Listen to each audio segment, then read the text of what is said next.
Berapa? Dua. Udah mulai. Teu acan. Nih lainnya sih. Ibu bawa kelainan. Hah? Oh, ini udah bocor, mic-nya.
Assalamualaikum warahmatullahi wabarakatuh.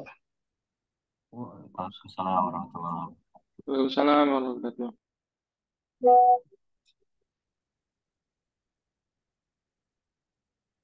Ya, sudah lumayan banyak ya yang ikut. Mungkin kita mulai saja. Ustadz Herfi juga sepertinya sudah siap. Silakan Pak Ustadz, langsung saja dimulai. Siap. Bismillahirrahmanirrahim. Assalamualaikum warahmatullahi wabarakatuh. Alhamdulillah. Waalaikumsalam warahmatullahi wabarakatuh. Alhamdulillah hamdan katsiran thayyiban barakan fih kama yuhibbu rabbuna wa yardah. Wa sallallahu ala Muhammadin wa ala alihi wa sahbihi ajmain. Asyhadu an la ilaha illallah wa asyhadu anna Muhammadan abduhu wa rasuluh. Allahumma la ilma lana illa ma 'allamtana innaka antal alimul hakim. Ikhwan wal akhwat, akang teteh rahimakumullah, di malam hari ini insyaallah kita akan melanjutkan pembahasan fikih ibadah yang wajib diketahui oleh setiap muslim yang diambil dari kitab Al-Mukhtasar Al-Latif yang ditulis oleh Al-Imam Abdullah bin Abdurrahman Bafadal Al-Hadrami rahimahullah ta'ala yang wafat di tahun 918 Hijriah. Kita sudah memulai bab toharoh, ya, sebagaimana sudah dijelaskan di pertemuan sebelumnya bahwa toharoh itu definisinya adalah raf'u al-hadatsi wa izalatu najasi atau wa izalatu najasin, raf'u hadatsin wa izalatu najasin. Kalau ditanya toharoh itu apa, maknanya adalah toharoh itu mengangkat hadas dan atau menghilangkan najis. Dua-duanya disebut dengan toharoh. Terakhir kita telah membahas perkara-perkara yang membatalkan wudhu dan apa-apa yang diharamkan bagi orang yang tidak memiliki wudhu atau memiliki hadas kecil. Sekarang sebelum masuk ke bab mandi, kita akan bahas dulu adab masuk ke kamar mandi. Faslun fi adabi dakhilil khala. yuqaddimu dakhilul khala yasarahu wa idza kharaja yaminahu. Ikhwan wal akhwat, dalam Islam segala sesuatunya diatur. Ya, dari mulai bangun tidur sampai tidur lagi itu ada aturannya. Pakai baju ada aturannya, pakai sandal ada aturannya, di jalan ada aturannya. Termasuk ke kamar mandi yang merupakan kebutuhan setiap manusia yang kita ini akan melakukannya terus-terusan setiap hari. Maka di dalam Islam diajarkan tentang adab-adab ketika kita masuk ke dalam kamar mandi atau toilet. Dan al-khala yang dimaksud di sini adalah toilet. Ya. Al-khala dimaksud di sini adalah toilet dan apa-apa yang dibolehkan di dalamnya dan apa-apa yang tidak boleh di dalamnya. Yang pertama yaitu adalah memulai dengan kaki yang kiri ketika masuk ke dalam kamar mandi juga termasuk atau toilet. Kemudian wala yahmilu dzikrallah wasma rasulihi wal Qur'an. Dilarang setiap muslim masuk ke kamar mandi membawa tulisan yang ada zikir, menyebutkan nama Allah. Seperti misalnya ada orang yang pakai topi, ada tulisan di topinya la ilaha illallah, terus ke kamar mandi, ini dilarang. Atau pakai baju kaos ada tulisan la ilaha illallah Muhammadur Rasulullah, ini juga dilarang. Dan juga dilarang membawa Al-Qur'an. Ya, dilarang juga membawa Al-Qur'an, membawa mushaf. Ya, ini dilarang ke kamar mandi. Kemudian wa yughatti ra'sahu, adabnya adalah menutup kepala. Ini maksudnya apabila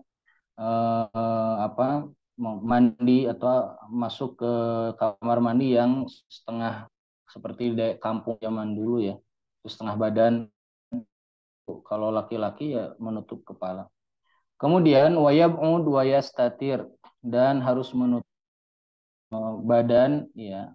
Tentunya kamar mandi zaman sekarang sudah tertutup, alhamdulillah. Hanya yang harus diperhatikan adalah ketika kita membuka pakaian, ingat ya ikhwan dan akhwat, di kamar mandi itu ada setan, ada jin. Dan malaikat pencatat amal itu mereka tidak akan ikut ke kamar menurut pendapat jumhur.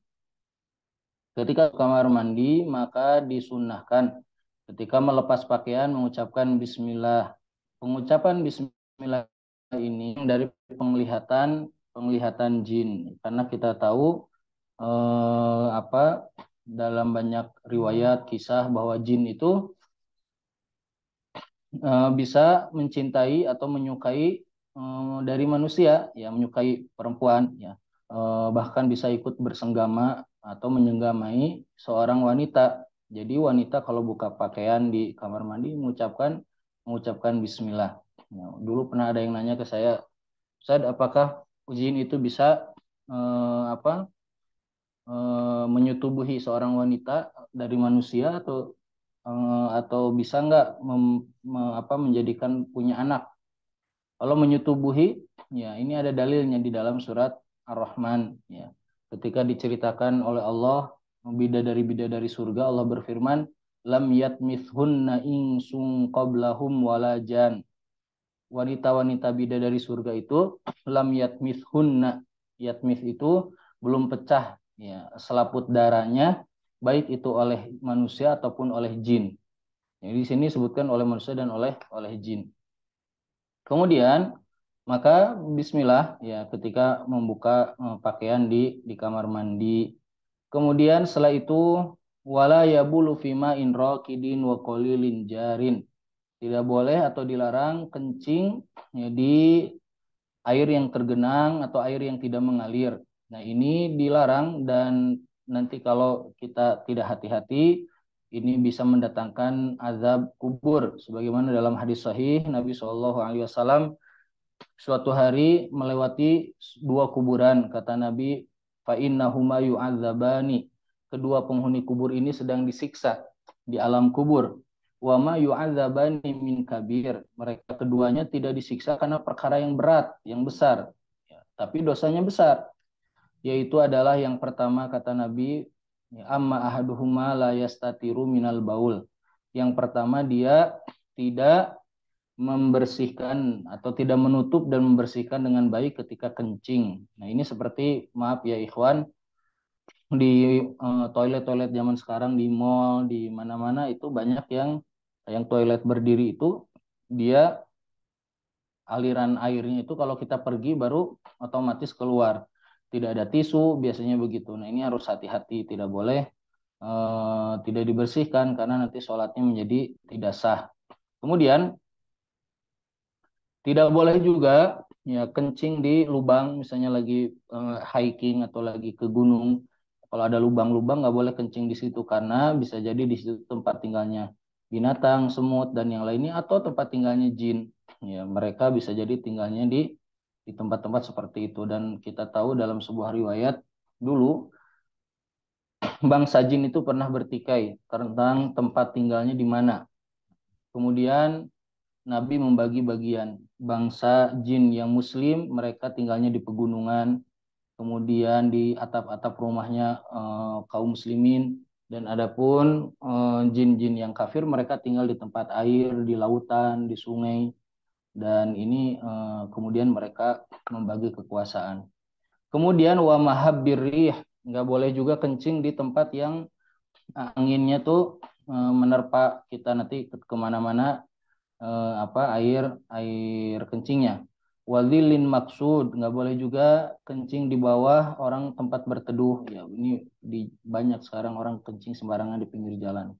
Watorikin, nggak boleh kencing di jalanan. Nggak boleh juga kencing di bawah pohon yang dia berbuah karena kalau buahnya jatuh kena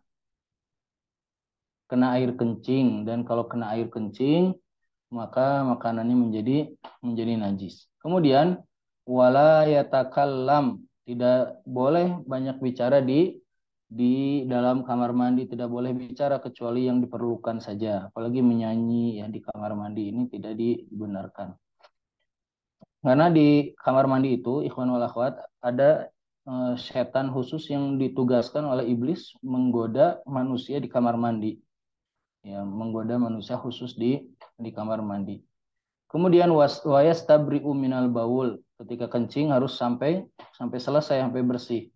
Kalau belum yakin ya air kencingnya hilang atau selesai, maka dia tidak boleh menyelesaikan dulu, harus dibersihkan. Ini insya Allah nanti akan ada di bab istinja dan istijmar ya, bagaimana cara membersihkan ketika kencing dan ketika buang air besar. Ketika masuk membaca doa Bismillahi Allahumma inni a'udzubika minal khubuthi wal khaba'ith. Apa arti khubuth dan khaba'ith? Sebagian mufassir menjelaskan hadis ini, khubuth itu adalah jin-jin laki-laki, setan-setan laki-laki, dan khaba'ith adalah setan-setan dari perempuan. Jadi membaca doa ini setiap masuk kamar mandi. Kemudian kalau keluar baca gufronaka alhamdulillahilladzi adhaba anni al-adza wa afani. Taib itu adab masuk kamar mandi ini selingan ya sebelum masuk ke bab wudu, bab mandi. Sekarang kita akan masuk ke bab yang sangat penting di dalam bab thaharah, yaitu adalah mandi. Ya.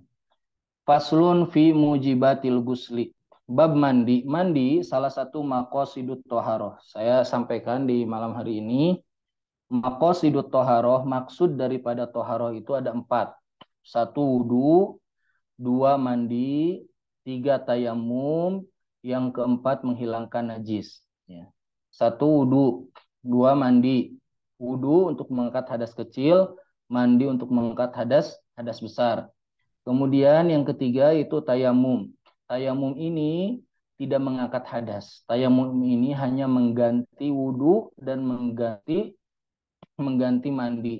Jadi tayamum itu tidak bisa mengangkat hadas.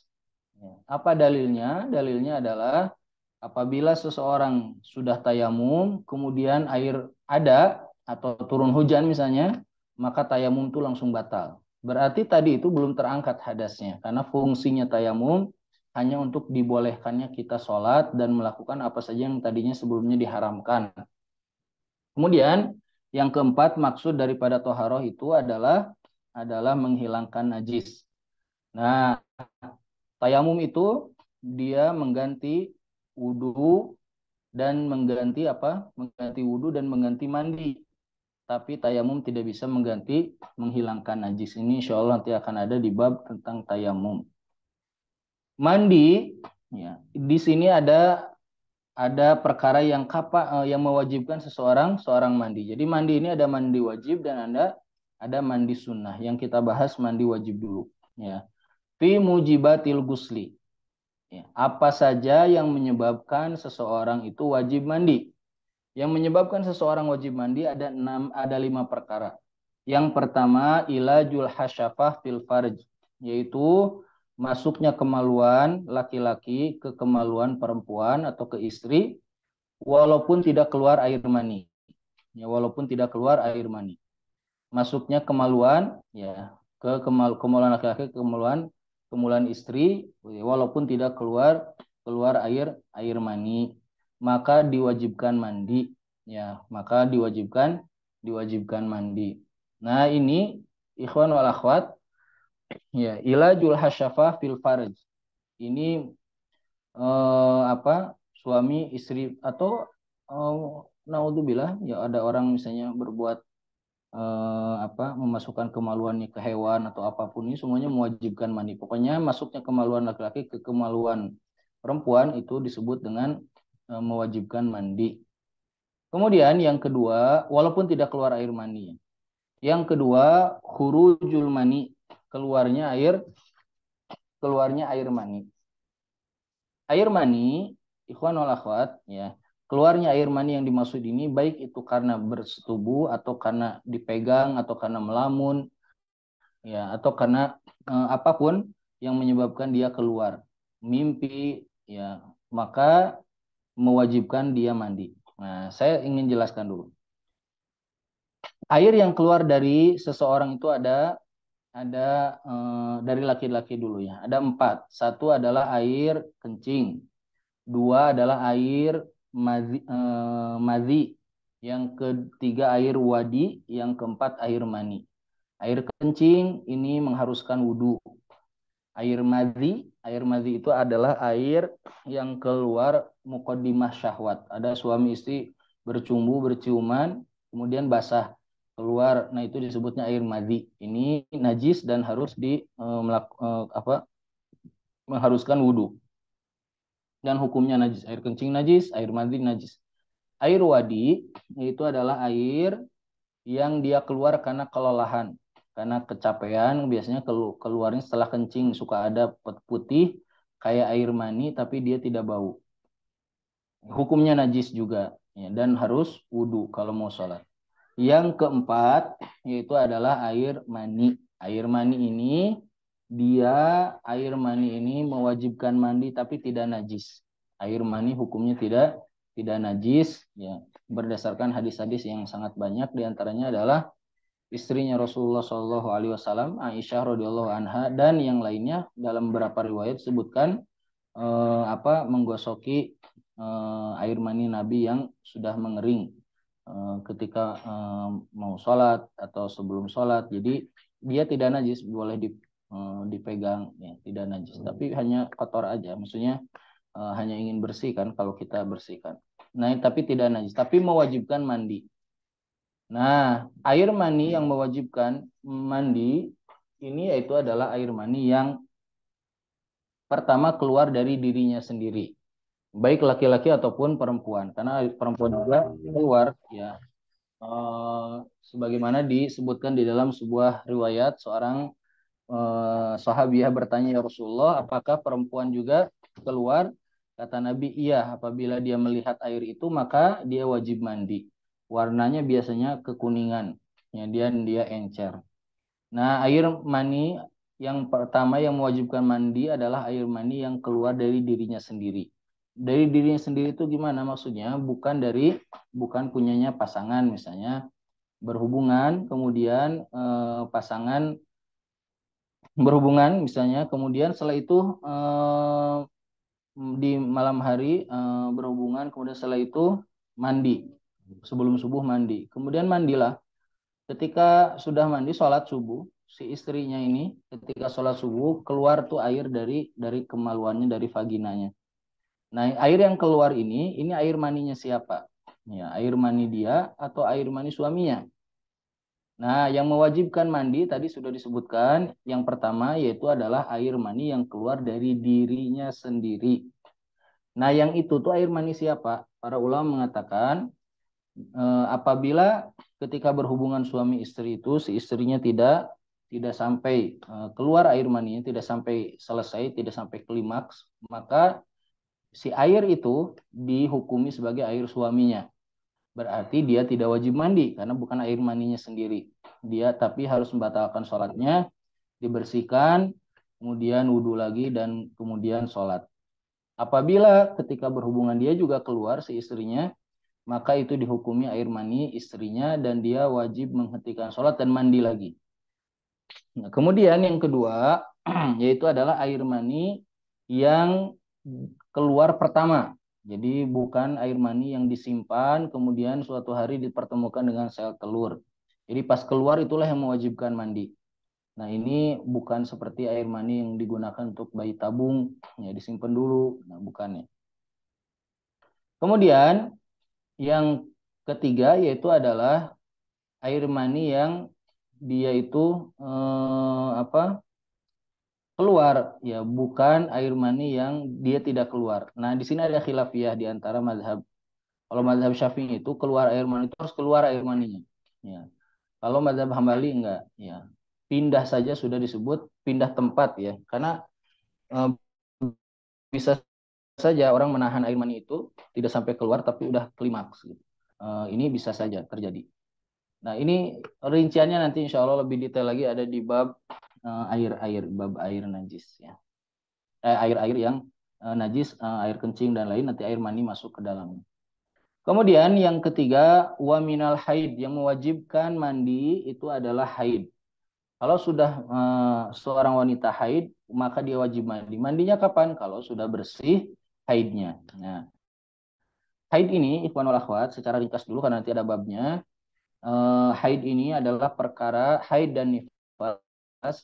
Ini adalah darah yang keluar dari wanita yang disebut dengan darah tobi'i. Ya, haid ini untuk membersihkan rahim, ya dia keluar dengan jadwal yang tertentu. Dia kata Nabi damun aswadun, dia darah yang kehitam-hitaman. Dan ya darah haid ini hukumnya sangat luas sekali sampai para ulama mengatakan hukum yang paling rumit dalam urusan fikih itu bukan hukum jual beli, bukan juga hukum terkait dengan hak-hak manusia, muamalah, jinayah, pidana, perdata, bukan. Tapi urusan atau hukum-hukum berkaitan dengan haid dan nifas. Nah, haid ini darah yang keluar dari seorang wanita. Dia darah jibili, jibili itu fitrahnya begitu keluar setiap bulan. Paling sedikit darah haid itu dihukumi sebagai darah haid yaitu adalah 24 jam sehari semalam. Jadi kalau keluar darah misalnya 6 jam habis itu berhenti, besoknya nggak berhenti, nggak keluar lagi terus nggak ada lagi, itu disebut istihadah, tidak disebut dengan haid. Jadi 24 jam paling sedikit dihitungnya. Normalnya 7 hari, paling banyaknya itu 15 hari. Maksudnya adalah kalau ada seorang wanita haidnya keluar, sudah 6 hari keluar, berhenti di hari ke-7, hari ke-8 berhenti, nggak ada, hari ke-9, hari ke-10, hari ke-11 keluar lagi, masih dihukumi sebagai darah haid. Sampai 15, lewat dari 15 hari dihukuminya darah istihadah. Wajib sholat, wajib saum, dan yang lainnya. Nah, kemudian darah haid ini maka wanita itu bersih itu paling sedikit dalam sehari dalam sebulan itu 15 hari. Maknanya adalah sucinya wanita dari haid ke haid itu paling sedikit 15 hari. Jadi harus ada yang sucinya 15 hari. Ya, adapun paling lamanya bersihnya wanita tidak terhitung, ada mungkin tidak haid dalam sebulan. Kemudian ya darah haid ini saya mungkin menunda pembahasannya nanti di bab ini akhir ya penjelasan tentang darah haid. Pokoknya kalau darah haid keluar dia wajib mandi karena ini bab mandi ya. Kemudian yang keempat nifas. Nifas itu adalah darah yang keluar setelah lahiran. Mazhab Syafi'i mengatakan darah nifas itu dikasih nama nifas dari kata tanafus, bernafas, dengan dengan lega setelah keluarnya bayi dari rahim. Kosongnya rahim disebut darah nifas. Maka ya kalau ada darah sebelum lahiran tidak disebut darah nifas. Suka ada misalnya udah mulai kontraksi terus udah mulai ada darah misalnya, itu tidak disebut darah nifas. Nah, kalau mazhab Hambali mereka berpendapat itu darah nifas, yaitu darah nifas. Kalau Syafi'i tidak berpendapat demikian. Syafi'i mengatakan nifas itu kalau sudah kosong rahimnya, janinnya sudah keluar, bayinya sudah keluar, baru sebut darah nifas. Terus Hambali bertanya, "Hei Syafi'i, kalau bukan darah nifas, darah apa dong itu?" Maka mazhab Syafi'i mengatakan, kalau wanita ini di hari itu adalah jadwalnya haid, maka disebut darah haid. Kalau bukan jadwalnya haid, maka disebut darah istihadah. Kemudian Hambali mengatakan, emang wanita yang haid, yang hamil bisa haid? Ya, bisa. Ya, haid, tapi ini tidak umum. Ini kasus-kasus tertentu saja. Ya, atau seperti orang punya dua rahim dan seterusnya. Nah, ini saya pernah nanya langsung ke wakil ketua perhimpunan dokter penyakit dalam. Saya tanya, betul nggak dok ada khilafiyah di antara para dokter kalau wanita hamil itu bisa haid? Ya betul. Kalau jumhur dokter apa pendapatnya? Tidak haid, tapi ada pendapat yang mengatakan haid. Jadi ini ada pendapatnya. Kemudian nifas ini ya paling sedikit yaitu sekali keluar, keluar darah itu disebut nifas, wajib mandi. Paling lama yaitu sampai 60 hari. Normalnya 40 hari, paling lama 60 hari. Maknanya adalah kalau sudah 30 hari misalnya nifas, hari ke-31 bersih, ke-32 terus sampai hari ke-39, hari ke-40 keluar lagi. Masih disebut nifas, maksimal sampai 60 hari. Kemudian yang mewajibkan mandi yang kelima yaitu adalah al-wiladah, lahiran. Kelahiran ya, yang tidak keluar darah, yang tidak mengeluarkan darah di sesar atau apapun, pokoknya lahiran disebut juga mewajibkan mandi. Baik, sekarang masuk ke rukun mandi atau furudul gusli, kewajiban dalam mandi. Kalau kita mau mandi wajib, apa sih yang wajib dalam mandi? Yang wajib dalam mandi itu cuma dua. Satu, niat. Niat ini sebelum memulai mandi, dia harus berniat untuk mengangkat junub, janabah. Junub itu hadas besar maksud. Mengangkat hadas besar dari diri kita. Maka dia harus berniat untuk mengangkat hadas besar. Ya, kapan mulai berniat? Paling lambat ketika mulai mencuci bagian pertama dari anggota badan. Ya, nanti insya Allah akan saya jelaskan tentang tata caranya. Kemudian berikutnya yaitu adalah yang kedua, kewajiban dalam mandi adalah ghuslu jami'i sya'rihi al-khafif wal kathif wa jami'i basyaratihi hatta ma tahta kulfatil aqlaf. Yaitu adalah membasahi semua badannya. Ini yang wajib dalam mandi besar. Maka dibasahi ini harus pakai air mutlak, air yang disebut definisi air. Jadi kalau kita sebut air, itulah air. Air itu ada tiga macam. Ada air tohur. Air tohur itu adalah air yang suci dan mensucikan. Yang kedua ada air tohir. Air tohir itu adalah air yang suci, ya, tapi dia tidak mensucikan. Yang ketiga ada air najis. Yang pertama air tohur. Air tohur itu adalah air yang dia itu disebut dengan air mutlak. Kalau kita bilang air, ya air. Kalau seorang suami bilang, "Bu, buatin dong, ambilin air." Pasti yang diambilin air putih, air bening. Ya, kalau mau minta teh pasti bilangnya air teh. Gitu. Nah, ini insya Allah nanti setelah ini ada pembahasan.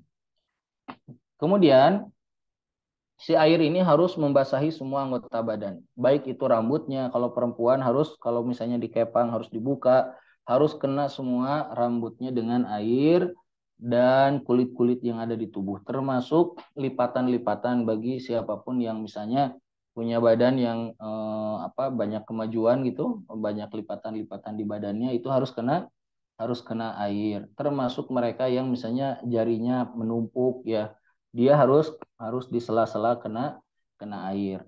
Nah, ini yang wajib dalam mandi ya. Bagaimana sunnah dalam mandi? Sunnahnya yang pertama adalah bersiwak. Langsung aja saya jelaskan tata caranya. Pertama datang ke kamar mandi ya, terus bersiwak. Setelah bersiwak kemudian mengucapkan bismillah. Jadi dalam mazhab Syafi'i siwak dulu baru bismillah. Kemudian wudhu, ya wudhu sebelum mandi. Wudhu seperti wudhu biasa. Nah, ada yang tidak ditulis di buku ini, yaitu membersihkan dulu kemaluan. Jadi setelah bismillah, kemudian bersihkan dulu kemaluannya. Setelah dibersihkan kemaluannya, ini terutama kalau habis berhubungan. Dibersihkan kemaluannya, setelah itu baru wudhu. Ya, wudhu seperti wudhu biasa. Setelah itu baru disiram semua badannya dengan air. Dimulai dari kanan ya, kemudian kiri, kanan kiri sampai ininya apa? Sebasahnya semuanya. Sunnahnya yaitu adalah 3 kali atau dengan bilangan ganjil. Jadi 3 kali, 5 kali, 7 kali ya, bilangan ganjil. Setelah itu boleh disabun, setelah itu disabun, disampo, setelah itu kemudian dibersihkan lagi. Sudah selesai kemudian berwudu. Ya, nah wudu ini untuk sholat. Ya, wudu untuk sholat ini apa hukumnya? Ada khilafiyah di antara para ulama. Ada yang mengatakan kalau sudah mandi besar maka wudu tetap harus dilakukan. Karena apa? Karena wudu ini untuk sholat. Ya, wudu ini untuk sholat. Adapun mandi itu untuk mengangkat hadas besar. Sebagian ulama ada juga yang berpendapat ini khilafiyah, jadi boleh milih yang mana saja. Sebagian ada yang berpendapat ya kalau mandinya mandi wajib maka dia boleh, kalau mandinya mandi wajib maka tidak perlu wudu lagi, karena namanya mandi wajib maka semua hadas sudah kena ya, kalau hadas besar kena maka hadas kecil keangkat, hadas kecil juga harusnya sudah keangkat. Tapi kalau mandinya mandi sunnah maka tidak boleh tidak wudhu, jadi dia harus wudhu lagi. Ini menurut pengetahuan saya yang afdol atau yang paling kuat itu adalah wudhu lagi setelah mandi. Paling aman yaitu paling aman meninggalkan, menjauhi khilafiyah yang ada. Kemudian sekarang tadi kan mandi wajib ya. Berikutnya ada mandi sunnah. Mandi sunnah kan kalau mandi wajib tadi karena 5 perkara tadi. Selain itu ada namanya mandi sunnah. Mandi sunnah itu satu ketika hari Jumat. Ya, hari Jumat ini ada namanya mandi sunnah. Kapan mandi sunnah hari Jumat mulai berlaku dan untuk siapa? Berlakunya dari mulai ba'da subuh. Kalau ada seorang ikhwan, seorang akang misalnya, bangun 3:30 langsung mandi di hari Jumat. Langsung mandi. Habis itu sholat subuh. Terus di hari itu ya dia nggak mandi lagi, terus bilang saya mah udah mandi sunnahnya tadi sebelum subuh, ini tidak dibenarkan. Mandi sunnah mandi sunnah Jumat itu harus lewat waktu subuh dulu, baru disebut mandi sunnah di hari Jumat. Kemudian yang berikutnya, kepada siapa disunahkan mandi hari Jumat? Sunnahnya mandi Jumat itu disunahkan kepada mereka yang mau datang ke masjid untuk sholat Jumat. Adapun yang tidak sholat Jumat tidak diperintahkan mandi sunnah hari Jumat. Tapi ya mandi aja, mandi toharoh seperti biasa. Kemudian yang kedua adalah mandi di hari Idul Fitri dan Idul Adha. Nah ini beda. Kalau Idul Fitri Idul Adha, ya mandinya itu yaitu adalah dimulai dengan ketika sudah lewat tengah malam. Jadi sudah lewat dari jam 12, maka sudah disyariatkan mandi sunnah hari Lebaran. Nah, kemudian siapa yang disunahkan untuk mandi di hari Id? Yang disunahkan mandi di hari Id yaitu adalah mereka yang mau sholat ataupun yang tidak sholat. Ya, jadi wanita haid juga disunahkan mandi. Siapapun muslim disunahkan mandi di hari Id. Karena hari Id itu tidak ada kaitannya dengan sholat Id, tapi kaitannya dengan hari Id. Kalau hari Jumat kaitannya dengan sholat Jumat gitu. Taib, ya ikhwan wal akhwat, akang teteh itu berkaitan dengan mandi. Sudah selesai tentang kewajiban mandi. Sekarang satu lagi ya, tentang syarat toharoh dari 2 hadas. Syarat toharoh dari dua hadas. Faslun fi syuruti toharoh minal hadatsain. Syarat toharoh dari dua hadas kecil dan hadas besar. Yang pertama adalah muslim Islam. Kalau bukan muslim maka ya tidak sah toharoh dan tidak disebutkan sebagai ibadah toharoh. Ada pengecualian. Nah ini penting untuk dicatat karena jarang pembahasannya. Ada nggak sih non muslim disunahkan untuk toharoh? Untuk mandi misalnya. Ada. Yaitu adalah ahlul kitab. Orang Yahudi atau Nasrani. Perempuan Yahudi atau Nasrani yang suaminya muslim. Kalau sudah beres daripada haid atau nifas, ya, atau sudah beres haid misalnya, dia atau misalnya habis junub atau dia habis beres haid, dia ingin berhubungan dengan suaminya, maka wanita ini disunahkan untuk mandi. Padahal dia orang kafir. Kenapa? Tujuannya hanya untuk dibolehkannya berhubungan dengan suaminya. Ini babnya nanti emang suaminya muslim, wanita non muslim boleh atau tidak, itu bab muamalah, jauh, masih jauh sekali. Kemudian yang kedua yaitu tamyiz. Tamyiz itu adalah bisa membedakan mana yang benar, mana yang salah, bisa ngobrol. Ya, tamyiz itu gini, saya jelaskan. Di dalam Islam, ikhwan wal akhwat, Bapak Ibu akan sering ketemu dalam syarat-syarat ibadah itu ada namanya tamyiz. Tamyiz itu bukan balik. Bisa jadi belum balik tapi sudah tamyiz. Tamyiz itu cirinya satu, kalau diajak bicara dia nyambung.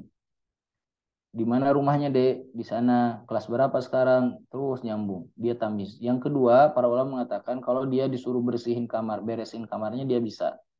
Yang ketiga, kalau dikasih uang untuk belanja, dia bisa. Ini disebut dengan tamyiz. Walaupun belum balik, ya, tamyiz ini termasuk syarat toharoh. Ya, tamyiz ini syarat toharoh. Jadi dia ya masuk tamyiz ini masuk ke dalam syarat toharoh dari hadas kecil dan hadas besar. Tentunya hadas kecil ya, kalau anak kecil misalnya habis kencing, buang air besar, terus mau sholat. Ya, anak kecil kan mungkin anak 3 tahun mau ke masjid, mau sholat, ikut sholat, ya udah wudhu dulu, nggak mau terus ke masjid, nggak apa-apa karena mereka tidak disyaratkan toharoh. Ya. Tapi ada nggak sih anak kecil tapi disyaratkan toharoh? Harus gitu. Walaupun belum tamyiz. Ada anak kecil yang ikutan umroh sama orang tuanya. Atau ikutan haji sama orang tuanya.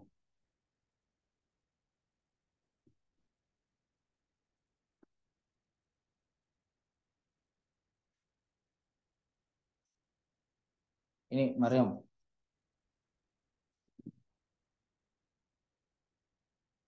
Baik. Berikutnya, ya. Jadi Islam dan tamyiz. Ya, ini syarat toharoh. Kemudian sekarang tadi bahas air ya. Air itu ada air suci, air suci, air tohur, air tohir, ada air najis. Saya bahas air tohur dulu.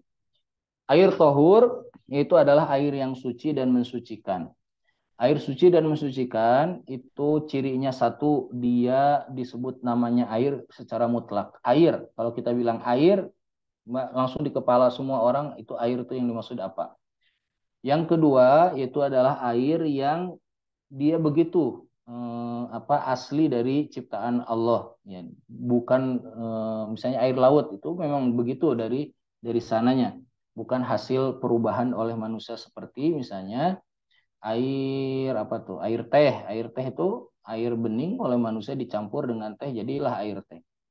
Nah kemudian yang ketiga yaitu adalah air yang dia ini air tohur ini adalah air yang dia tidak berubah warna, tidak berubah bau, dan tidak berubah rasa. Ya, kecuali tadi yang dari awal ciptaannya memang seperti itu. Seperti misalnya kalau ikhwan ahwat akang teteh wudhu di daerah Ciater, ya pasti bau belerang. Nah, airnya tohur karena itu bukan dijadiin bau oleh manusia, tapi begitulah asli ciptaan dari Allah Subhanahu wa taala. Adapun air tohir adalah air suci tapi tidak bisa mensucikan seperti ya, air kopi, air teh, air air coklat, air apa saja ya. Ini walaupun dia suci tapi tidak bisa digunakan untuk bersuci. Termasuk air yang sudah dicampur dengan sampo, misalnya sudah busanya ada, baunya sudah berubah, terus dipakai untuk bersihkan najis, ini tidak sah. Harusnya dicuci dulu dengan air mutlak, baru dikasih sabun, atau sebaliknya dibolehkan disabunin dulu, baru setelah itu dibersihkan pakai air tohur. Kemudian yang ketiga adalah air najis. Air najis itu adalah air yang dia terkena najis, ya, air yang terkena najis dan berubah rasa, bau dan warna. Apabila dia di atas 2 kulah. Nah, ini mohon maaf terakhir nih agak ini ya. Tolong diperhatikan. Di sini disebutkan air itu ada 2 macam. Jadi tadi kan air ada 3 bagian, ada 3 macam. Sekarang ada 2 bagian. Air itu ada 2 bagian. Pertama ada air sedikit, ada air banyak. Air sedikit itu adalah air yang di bawah 2 kulah. Air banyak itu 2 kulah ke atas. Jadi 2 kulah ke atas. Nah, apa sih 2 kulah, 1 kulah? Ini penting ya, karena mungkin di rumah sering ngalami. Ya. 2 kulah itu sekarang dihitung kurang lebih 200 liter. Jadi di bawah 200 liter disebutnya air sedikit, 200 liter ke atas disebutnya air banyak. Nah, air di bawah 2 kulah, kalau dia di bawah 200 liter, kalau dia kena najis, walaupun nggak berubah bau, nggak berubah rasa, nggak berubah warna, maka hukum airnya jadi najis. Misal, ada ember nih di kamar mandi di rumah. Anak kita kencingnya kemana-mana, nyepret tuh si airnya kemana? Airnya nyepret ke air yang ada di, si air kencingnya nyepret ke air yang ada di ember. Maka air yang ada di ember ini hukumnya langsung berubah menjadi najis, walaupun tidak berubah warna, tidak berubah rasa, tidak berubah bau. Kenapa? Karena disebut dengan air qalil, air sedikit. Tapi kalau airnya di atas 2 kulah, ya sebagaimana disebutkan dalam hadis sahih, kata Nabi, ma fauqa kullataini la yanjus. Air yang di atas 2 kulah itu tidak najis sampai berubah rasa, berubah bau, berubah warna. Misal punya toren di rumah, satu torennya isinya misalnya 250 liter, kemudian kena najis, nggak berubah rasa, nggak berubah bau, nggak berubah warna, bangkai misalnya masuk ke situ, maka ini hukumnya apa? Hukumnya tidak menjadi najis sampai berubah rasa, berubah bau, dan berubah warna. Saya ulangi lagi, air sedikit di bawah 2 kulah, di bawah 200 liter, kena najis, nggak berubah warna, nggak berubah bau, nggak berubah rasa, tetap disebut najis. Air 2 kulah, 200 liter ke atas, kalau kena najis, tidak disebut najis sampai berubah rasa, bau, dan warna. Atau ya, berubah rasa, atau bau, atau warna. Kemudian, air yang sedikit, yang kena najis, ada nggak disebut dimaafkan? Dia walaupun ada najis. Najis itu banyak jumlahnya nanti di bab berikutnya. Misalnya kena bangkai, ya, ada nggak yang dimaafkan? Ada yang dimaafkan. Kalau najisnya sedikit sekali, yang susah sekali kita mengetahuinya. Seperti cipratan air kencingnya kita nggak bisa tahu. Kalau kita tahu ya disebutnya najis. Ini nggak tahu ini ragu-ragu kena atau enggak. Dan nggak bisa dicek. Yang kedua, bangkai dari hewan yang tidak mengalir darahnya. Kalau kita bunuh gitu nggak ada darahnya mengalir. Seperti belalang, ya, nyamuk, apapun lah yang jangkrik dan yang seterusnya, yang kecil-kecil itu, kalau jatuh bangkainya ke air maka itu bangkainya najis, tapi dia dimaafkan, termasuk najis yang dimaafkan. Nah itu ikhwan wal akhwat, air sedikit dan air besar. Jadi air banyak itu yaitu 200 liter ke atas. Baik, bagaimana kalau misalnya air yang banyak itu kena tikus misalnya, kena tikus, bangkai tikus ya, sama juga kalau berubah baunya jadi najis.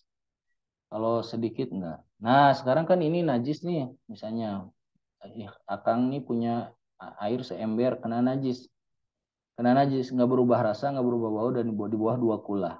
Gimana nih cara bersihinnya? dibuang semua lebar.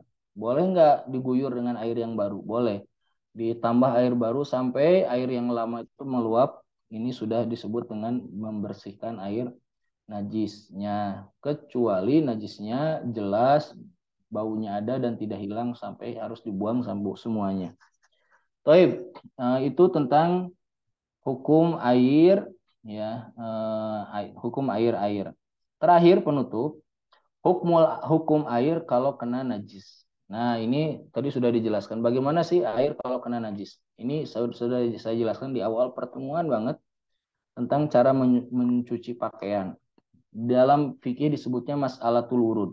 Kalau ada najis dan ada air, ini gimana caranya? Cara bersihin najis ini. Najisnya dimasukin ke airnya atau air disiram ke najisnya? Nah, yang benar itu adalah air disiram ke najisnya, bukan najis dimasukkan ke air. Misal punya celana nih kena kencing anak, ya, kemudian mau dicuci, misalnya mesin cuci lagi penuh, kemudian buru-buru nih pengen dicuci, disiapkan ember, kemudian disiapkan air, dimasukkanlah si baju kotor itu ke air itu, maka air itu yang tadinya air tohur jadi najis. Dan baju ini walaupun dicuci sampai bersih, hukum najisnya nggak hilang. Dipakai sholatnya tidak sah. Yang betul yaitu adalah baju dulu disimpan di ember, kemudian baru disiram dengan air. Nah, ketika disiram dengan air, maka hukum najisnya menjadi hilang. Ini dalilnya adalah hadis sahih dari Nabi SAW. Kata Nabi, "Idza staiqadha ahadukum min naumihi fala yagmis yadahu fi ina'in hatta yagsil yadahu." Apabila seseorang bangun tidur, jangan memasukkan tangannya ke dalam tangan yang najis itu ke dalam bejana, ya. Karena kalau dimasukkan si bejananya jadi najis. Ya, yang benar itu disiram. Jadi kalau mau cuci tangan habis bangun tidur, bukan ngambil air pakai ada ember terus kita masukkan tangannya, nanti air di ember itu jadi najis semuanya. Yang benar disiramkan ke tangan. Kata Nabi, karena engkau tidak tahu di mana tidurnya tanganmu, maka dihukumi sebagai najis di tangannya. Taib, itu ikhwan wal akhwat berkaitan dengan hukum-hukum air. Ya.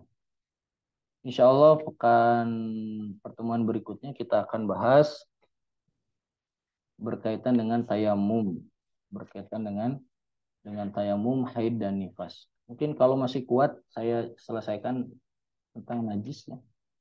Ini nggak panjang kayaknya. Lanjutin ya sedikit lagi. Faslun fin najasat, pasal tentang najis. Najis itu apa? Najis itu sesuatu yang menyebabkan dia harus dibersihkan, diangkat oleh toharoh. Yang membuat kita tidak bisa sholat atau tidak bisa beribadah. Najis itu. Tidak semua yang kotor itu najis. Ya, ingus itu kotor, tapi tidak najis. Jadi najis itu punya hukum sendiri. Ya. Najis ini macam-macamnya sangat banyak sekali. Di antaranya yaitu adalah satu air kencing. Kencing apa saja. Dalam mazhab Syafi'i semua air kencing hukumnya najis. Hukumnya apa? Najis. Ada yang dimaafkan itu air kencing bayi laki-laki yang belum makan apapun kecuali ASI. Kalau dia kencing disebutnya najis tapi cukup dicipratin saja. Tapi tetap disebutnya najis. Kemudian wal ghaid, ya, pup ya, kotoran dari buang air besar. Ini juga sama hukumnya najis. Apa saja, mau dari manusia, dari hewan. Jadi dalam mazhab Syafi'i semua kotoran hewan juga najis. Beda dengan mazhab Hambali, mereka mengatakan kalau hewan itu adalah hewan yang dimakan dagingnya oleh kita, maka kotorannya tidak najis. Kalau hewan itu hewan yang tidak dimakan oleh kita dagingnya, maka kotorannya najis. Ini mazhab Hambali. Kalau mazhab Syafi'i enggak, semua kotoran apa saja najis. Ya, apa aja najis, hewan apa saja najis. Kemudian berikutnya yaitu adalah nanah. Nanah juga hukumnya najis. Kalau ada nanah misalnya di tangan, ya, kemudian kita garuk-garuk keluar nanahnya, kena ke baju, maka bajunya menjadi najis. Wadam, darah juga hukumnya najis. Ya, darah juga hukumnya najis. Seperti misalnya seorang ikhwan atau akhwat di bulan Idul Adha bantuin kurban, celananya kena darah dari sapi misalnya, karena dia mungkin potong-potongnya di dekat yang banyak darah, terus kena darah. Kemudian dia sholatnya tidak sah. Sholat membawa najis itu sholatnya tidak sah. Darah apalagi? Darah sendirinya, ya termasuk darah sendirinya. Seperti misalnya digaruk-garuk keluar darah. Kalau dia digaruk-garuk keluar darah, darahnya sedikit, tidak mengalir, ini dimaafkan. Tapi kalau darah itu kemudian dielap ke bagian lain dari anggota badan, maka berubah hukumnya menjadi najis yang tidak dimaafkan. Saya ulangi lagi. Kalau ada darah, misalnya di tangan gatal, digaruk-garuk sampai berdarah, itu dimaafkan. Tapi kalau kemudian sama kita dielap ke celana, ke baju sebelah kanan, maka dia ini hukumnya menjadi najis yang tidak dimaafkan. Kemudian muntah juga hukumnya najis. Muntah anak misalnya mungkin sering mengalami bapak ibu ya, putranya putrinya muntah, kena celana, kena jilbab, maka baju, celana, jilbab yang kena muntah hukumnya najis. Nah, hukumnya najis. Kemudian berikutnya adalah khomer. Ya, khomer ini hukumnya najis. Arak ya hukumnya najis. Kemudian semua yang memabukkan hukumnya najis. Anjing yang berikutnya adalah anjing juga najis semuanya, kulitnya, bulunya, air liurnya semuanya najis. Beda dengan mazhab Hanafi yang mengatakan anjing itu najis itu hanya air liurnya saja. Yang lebih ekstrim lagi mazhab Maliki mengatakan anjing itu enggak najis sama sekali. Kemudian yang berikutnya adalah khinzir. Khinzir itu adalah babi, ini najis semuanya. Bulunya semuanya pokoknya najis dari babi ini. Kemudian berikutnya yang najis adalah bangkai. Ya, bangkai itu najis hukumnya, ya, termasuk jenazah ya. Itu apa hukumnya najis atau tidak, nanti kita akan bahas di akhir. Bangkai ini bangkai secara umum ya, kecuali manusia dan yang lainnya itu ada pengecualiannya. Bangkai tikus, bangkai kucing, bangkai apa saja mereka hukumnya najis. Ada nggak yang nggak najis? Ada. Itu adalah tadi pengecualiannya. Satu yaitu adalah maitatul adami, yaitu adalah jenazah bangkainya manusia. Yang kedua yaitu adalah as-samak, yaitu adalah ikan-ikan yang ada di bangkai ikan dari air, dari lautan, ya, dari kolam, sungai, mereka tidak najis. Kemudian berikutnya yaitu adalah al-madhi, tadi sudah dibahas, madhi hukumnya najis, wadi hukumnya najis, air maninya anjing, babi najis, ya. Kemudian air susu yang daging hewannya tidak dimakan oleh manusia hukumnya najis. Seperti apa? Air susu kucing, air susu anjing, air susu apalagi punya yang daging hewannya tidak dimakan dagingnya, air susunya hukumnya najis. Kemudian ya, yang tidak najis yaitu adalah bangkai bukan bangkai ya, jenazah manusia, kemudian bangkai ikan itu hukumnya tidak najis, bersih, termasuk bangkai-bangkai belalang itu hukumnya tidak najis. Di Jawa malah ada orang makan jualan itu si belalang itu digoreng kemudian disate, ini boleh. Kemudian berikutnya yaitu adalah yang najis lainnya adalah sesuatu yang terpisah dari badan, ya, dari badan hewan waktu masih hidup. Ini hukumnya najis. Misal hewannya masih hidup, sapi, dipotong tuh ekornya, si ekornya ini yang diambil ini hukumnya jadi najis. Ya, hukumnya jadi najis. Gajah, ya, dipotong tuh si belalainya ini yang diambil ini atau gadingnya ini hukumnya najis. Ya, hukumnya najis. Penutup, ya. Bagaimana cara bersihkan najis? Di dalam mazhab Syafi'i, dan ini pendapat jumhur bukan hanya Syafi'i saja, najis itu tidak dibersihkan, tidak bisa disebut bersih kecuali dengan air. Tidak hilang hukum najisnya kecuali dengan dicuci dengan air. Kalau ada seorang akhwat misalnya, anaknya muntah, kemudian dibersihkan pakai tisu basah dilap-lap gitu. Ini tidak sah. Dia tetap najis. Dia harus dicuci dengan air. Jadi najis tidak hilang kecuali dengan air. Jadi najis tidak hilang kecuali dengan air. Atau habis dilap gitu pakai tisu basah terus disemprot pakai pewangi. Ya, hukum najisnya masih ada. Nah, najis itu ada dua macam. Ada najis hissan, ada najis hukman. Ada najis secara nyata, kelihatan, kecium, ya. Ini najis hissan. Yang kedua najis secara hukman. Najis secara hisan kelihatan ini wajib dicuci dengan air. Yang kedua najis hukman secara hukum. Kayak gimana? Misal akang teteh ini mau mudik. Anaknya kencing di salah satu pojokan rumah. Kemudian karena buru-buru sudah siap mau naik mobil, kemudian cuma dilap pakai pakai lap kering, atau mungkin dibiarkan, ini mah dikit biarin aja, kemudian buru-buru langsung ganti celana berangkat. Pulang dari mudik, si air kencingnya udah nggak ada, udah hilang, mungkin karena sinar matahari berhari-hari jadi kering, tapi yakin di situ ada air kencing dan nggak ada orang lagi yang membersihkan, maka ini sebutnya najis hukman. Secara hukum dia masih disebut najis. Ya, atau seperti seorang laki-laki, dia bajunya kena muntah, anaknya misalnya, terus nggak dicuci itu, lupa dijemur aja, sudah seminggu, sudah 3 hari 4 hari misalnya baru diambil, udah nggak ada si bekas muntahnya, dicium udah nggak bau, dia disebutnya najis hukman. Najis hukman itu juga sama, harus dicuci dengan air minimal sekali, bukan minimal, paling tidak ya, betul, minimal sekali. Kalau najis hisan yang tadi kelihatan itu harus sampai hilang, sampai nggak kelihatan, sampai nggak kecium baunya. Kalau ini yang hukman tadi cukup sekali saja sudah selesai, najisnya disebut hilang. Taib, itu ikhwan wal akhwat, ya, berkaitan dengan hukum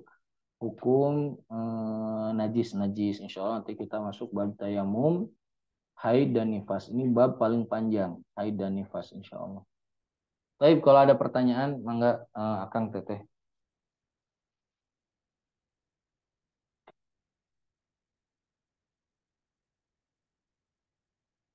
Silakan.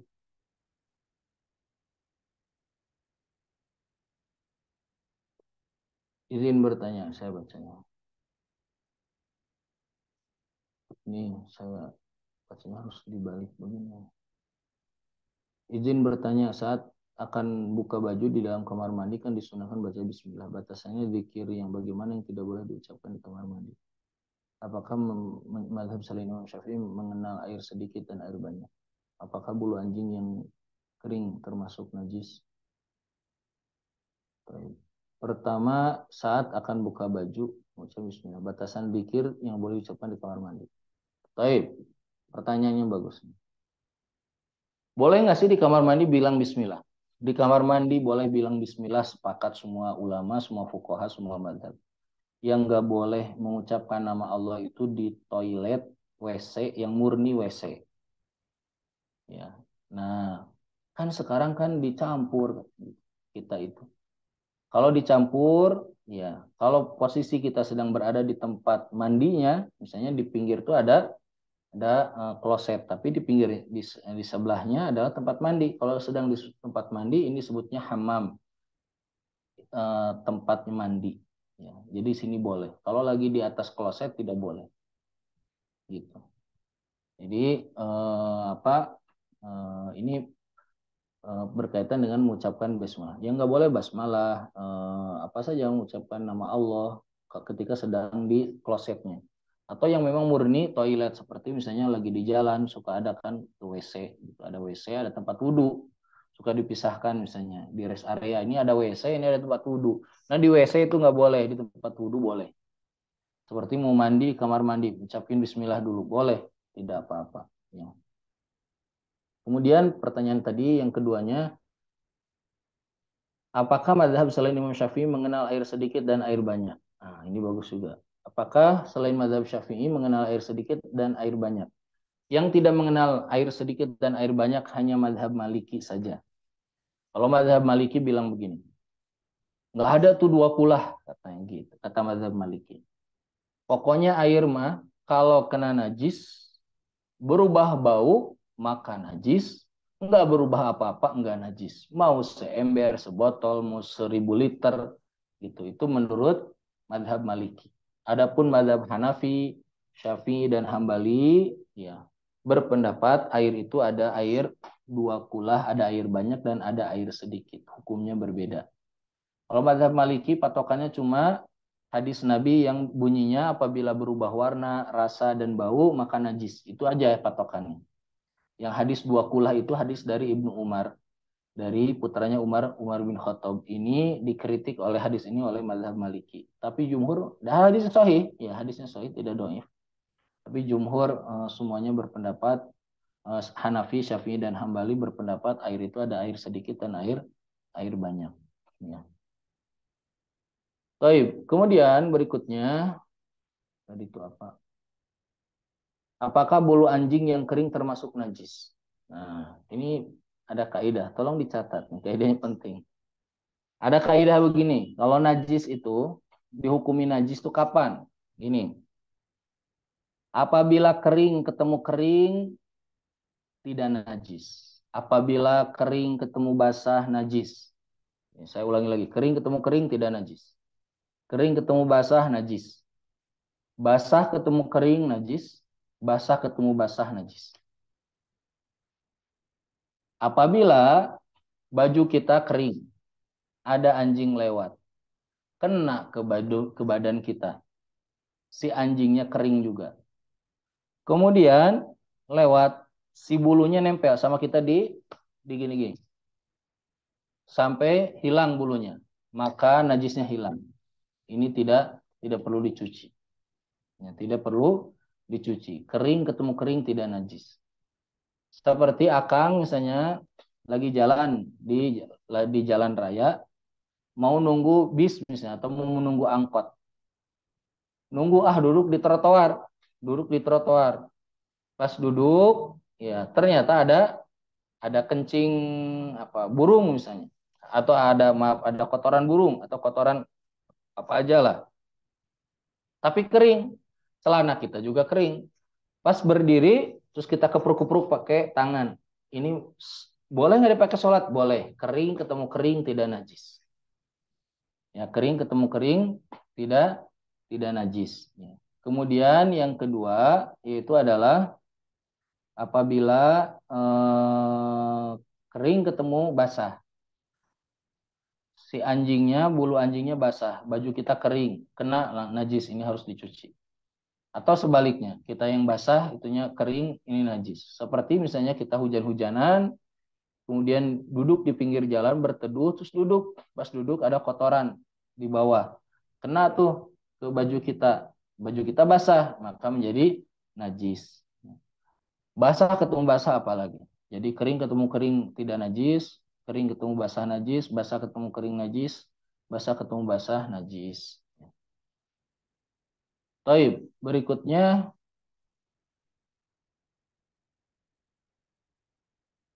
apakah kuku kucing yang dipotong apakah juga najis? Kuku kucing yang dipotong apakah najis atau tidak? Ini termasuk najis yang dimaafkan. Hukumnya najis tapi dimaafkan.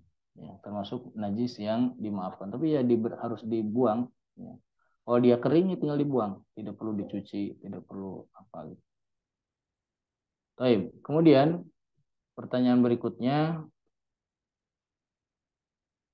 Saat berwudu pada rangkaian mandi wajib, apakah membasuh kaki dilaksanakan sebelum mencuci seluruh badan atau diakhirkan setelah mencuci seluruh? Boleh mana aja. Boleh di awal, boleh di akhir. Karena mazhab Syafi'i udah pernah di awal dibahas. Mazhab Syafi'i tidak mewajibkan menyambung dalam urusan wudu. Ya, tidak diwajibkan menyambung dalam urusan wudu. Kalau diakhirkan berarti nanti nggak perlu wudu lagi. Karena mazhab Syafi'i menyambung dalam urutan wudhu itu hukumnya sunnah, bukan wajib. Kalau misalnya ada seorang akang ya, mau sholat wudhu di rumah, lagi wudhu, pas bersihin kepala, usap kepala, istri, ayo cepetan, gantian. Kaki belum cuci, udah, ini di masjid aja nyuci kakinya. Sah nggak? Sah menurut mazhab Syafi'i. Karena tidak ada dalil yang secara jelas menyuruh kita untuk menyambung berurutan. Beda dengan Hambali, Hambali mewajibkan. Hambali itu gini, kalau lagi wudhu, terus misalnya istri bilang, tolong dong Pak, itu nyalain lampu, terus kita nyalain. Terus balik lagi ke tempat wudhu. Hambali itu, kalau ngikutin Hambali ini harus balik lagi, ngulang lagi dari awal. Nggak boleh dilanjut. Atau misalnya lagi wudhu, tiba-tiba ada yang nelfon, terus kita angkat. Lagi wudhu nanti ya. Nah, kalau ngikutin Hambali ini harus ngulang lagi dari awal. Kalau Syafi'i nggak, boleh dilanjut. Termasuk tadi mandi. Di awal sudah sampai kepala, kemudian nanti mandi di akhir baru ini kaki. Ini dibolehkan ya diakhirkan. Kecualian ketika mandinya memegang kemaluan atau memegang lubang dubur. Berarti sudah batal wudunya, nanti harus diulang lagi dari awal. Baik, kemudian berikutnya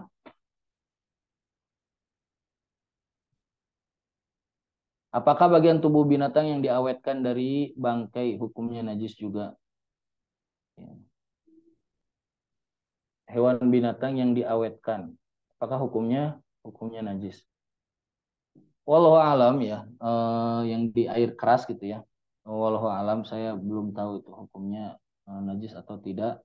Tapi kalau dia masih belum tercampuri dengan apapun, dia disebutnya bangkai dan hukumnya najis. Nanti coba saya lihat dalam mazhab Syafi'i. Kemudian berikutnya,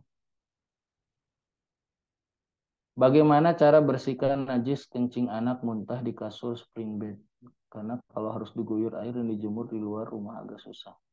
Ya disikat aja bagian itu, bagian yang kenanya. Ya. Misalnya kenanya cuma segini, disikat pakai air. Jadi bukan berarti diguyur ya. Pakai air gitu disikat, habis itu udah disikat, terus ditambah pakai sabun. Tadi sudah pakai air mutlak ya, air tohur, habis itu pakai sabun. Habis itu disikat lagi. Kalau misalnya, gimana Ustadz kalau dibiarkan aja? Nggak usah dicuci. Misalnya cuma dilap-lap dikit, sudah dibiarkan. Sampai dia mengering. Nah, ini jawabannya adalah dipakai sholat nggak tuh si kasurnya? Nggak dipakai sholat. Sudah nggak apa-apa, biarkan aja. Yang penting kalau sholat jangan di atas kasur, karena kasurnya ada najis gitu. Jadi yang penting sholatnya tidak di kasur itu. Karena kalau kering, kecuali dia basah ya. Atau badan kita basah habis mandi, misalnya basah-basahan, kemudian atau misalnya masih basah terus kita langsung merebahkan badan di atas kasur dan di situ ada air kencing yang waktu itu belum dibersihin dengan benar. Nah, maka jadi najis badan kitanya.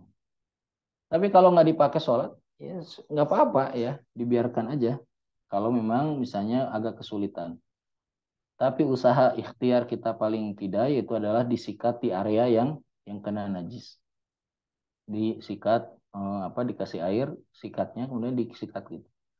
Terus berulang-ulang sampai hilang bau atau warnanya. Itu pakai sabun, kemudian pakai yang lain, dibolehkan. Kemudian berikutnya,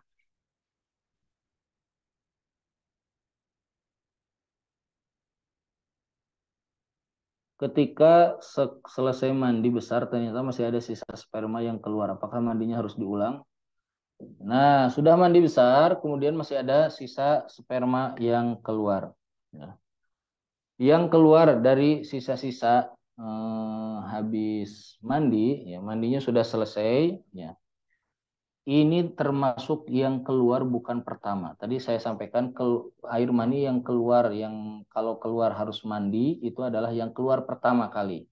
Jadi pas ciri air pertama itu satu, puncak syahwat. Dua, keluarnya langsung tadafuk, dalam bahasa fikih itu bergelombang. Jadi keluarnya itu. Habis itu ada rasa lelah. Nah, ini yang mewajibkan mandi. Selain itu nggak apa-apa, nggak. Jadi tinggal dibersihkan saja. Habis itu wudhu, ya tidak usah mandi karena itu sisa-sisa saja. Kemudian berikutnya, untuk membersihkan najis, apakah harus dengan air mengalir atau boleh dialirkan ke tampungan atau ember baju di dalam ember disiram? Iya, boleh di ember disiram, dimasukkan. Jadi baju kotornya disimpan di ember, terus sama kita diguyur pakai kerannya, dibuka sorot gitu. Itu sah. Itu sah. Kemudian berikutnya, apakah air ketuban termasuk najis? Ya. Air ketuban, air yang keluar dari vagina wanita yang itu keluarnya dari rahim. Jumhur ulama mengatakan najis hukumnya, karena dia melewati dari lubang kemaluan. Hukumnya termasuk hukum najis. Baik, ya, sudah selesai pertanyaannya. Mungkin ada lagi yang bertanya. Ya. Tinggal tadi ya, yang saya masih ragu, yaitu tentang hewan yang di air keras. Apa hukumnya? Apa? Saya terbayang jawabannya, tapi takut salah. Jadi saya cek dulu. Mungkin kalau ada pertanyaan yang lainnya boleh yang ditanyakan, kalau masih ada yang ditanyakan. Di sini ikhwan akhwat ya, pentingnya kita belajar urusan agama ya, karena semuanya itu berkaitan. Nggak bisa sholat, nggak bisa ini itu ya, karena perkara-perkara yang urusan-urusan harian yang kita mungkin banyak tidak perhatikan. Dan kalau kita misalnya suatu hari belajar dan kemudian kita jadi tahu, kita semakin mudah beragama, mudah dalam hidup. Di kamar mandi harus gimana, berhubungan suami istri yang benar tuh gimana, kalau ada najis bagaimana. Jadi kita tahu, enak sekali ya, memudahkan kita dalam beragama. Taib ya, mungkin kalau masih ada, ini masih ada yang mau ditanyakan. Taib, sambil menunggu mungkin kalau ada yang lain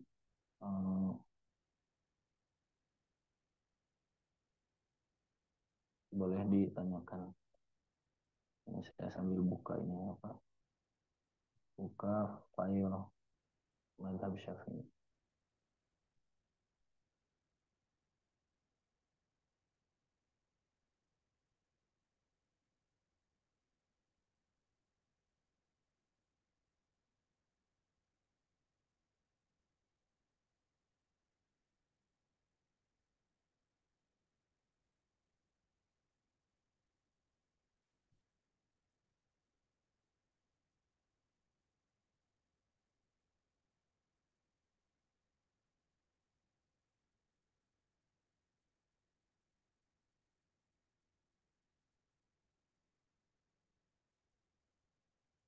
Sebentar ya.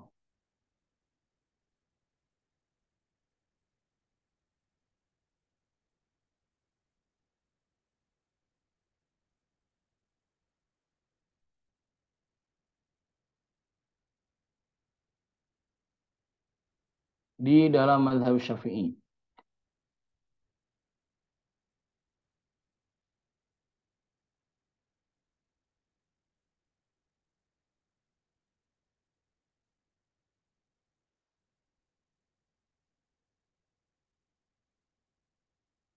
ya, di dalam mazhab Syafi'i,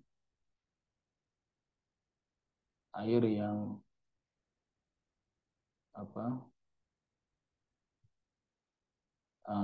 hewan, bangkai hewan yang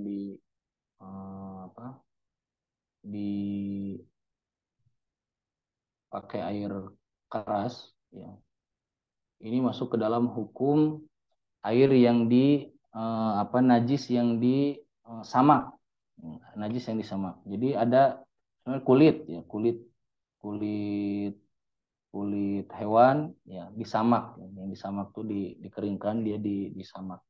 Nah, ini masuk ke dalam hukum itu. Jadi ada pendapat sebagian dari mazhab Syafi'i, sebagian besar ya, itu dikatakan tidak najis. Ya, karena dia seperti disamak. Ya, seperti disamak. Wallahu alam, nanti detailnya saya coba cek lagi. Tadi udah ada pertanyaannya? Belum? Oh, ini. Kalau kita lagi wudhu atau mandi wajib kemudian airnya nyiprat ke bak atau ember, apakah air menjadi mustamal? Tidak ya, tidak termasuk. Air mustamal itu air yang kalau kita wudhu tuh di atasnya, di atas embernya, dan turun lagi ke bawah gitu. Kalau cepretan-cepretan sedikit tidak disebut air mustamal. Yang kita wudhu di atasnya gitu. Nah, itu yang kena apa yang disebut dengan air mustamal. Kalau cipratan tidak apa-apa. Bekas wudhu yang dia tidak ngambil dari situ, saya ngambil pakai tangan, kemudian wudhu di sebelah sini, ada cipratan situ boleh. Ada hadis dari Maimunah kalau tidak salah. Nah, wudhu bekas wudhunya Nabi Shallallahu Alaihi Wasallam. Wudhu istri Nabi wudhu dengan air bekas wudhunya Nabi Shallallahu Alaihi Wasallam.